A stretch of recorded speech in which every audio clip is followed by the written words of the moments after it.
société.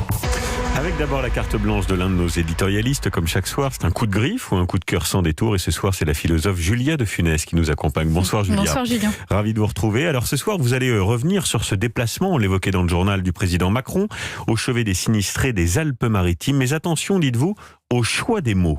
Ah oui, je vais être pénible. Je voulais revenir sur le mot solidarité qui, plus qu'un concept précis, devient un slogan un peu flou.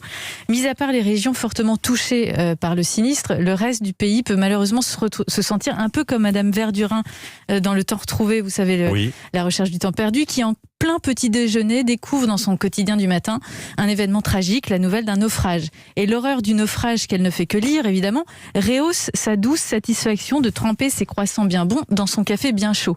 Sans être aussi égoïste et insensible que Madame Verdurin, l'injonction à la solidarité sur laquelle le président risque encore d'insister, peut-être ce soir à 20h, on verra, m'apparaît toutefois comme nécessaire mais vraiment insuffisante. C'est vrai que c'est un mot qu'on entend beaucoup, solidarité, faut être solidaire. Oui, ça fait dès qu'il y a bien. une catastrophe, on utilise le mot solidarité. Ça fait très bien.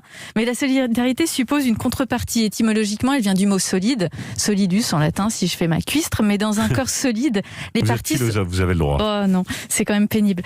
Dans un corps solide, les parties sont solidaires, c'est-à-dire qu'on ne peut agir sur l'une sans agir aussi sur les autres. C'est une cohésion interne, une dépendance réciproque. Deux individus sont solidaires si ce que l'on fait à l'un impacte aussi l'autre. Et c'est toute la différence entre générosité et solidarité. Être généreux, c'est agir en faveur de quelqu'un dont on ne partage pas les intérêts. Elle est dans son principe désintéressée.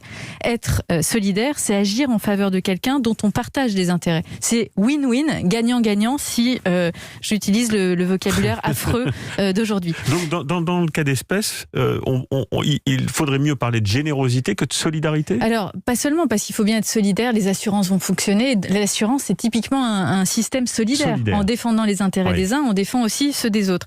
Mais si on n'a pas un intérêt personnel avec le Sud, on sera au minimum plein de compassion et sensible au désarroi et aux souffrances des gens du Sud, bien sûr.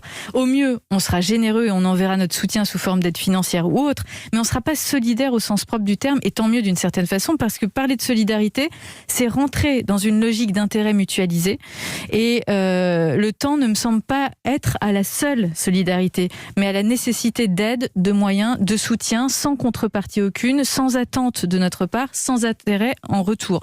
Aider, c'est vraiment dépasser ses propres intérêts, excéder la réciprocité et transcender, sortir d'une logique de solidarité. Voilà, les mots ont un sens. Oui, mais vous savez, j'ai écrit ma chronique avant 18h30 et le président parlait déjà moins à 18h30 de solidarité que de fonds, de moyens et d'aide. Et donc, d'une certaine manière. Non, il m'a pas entendu, mais il fait déjà bien mieux que ce que je raconte là. Bien.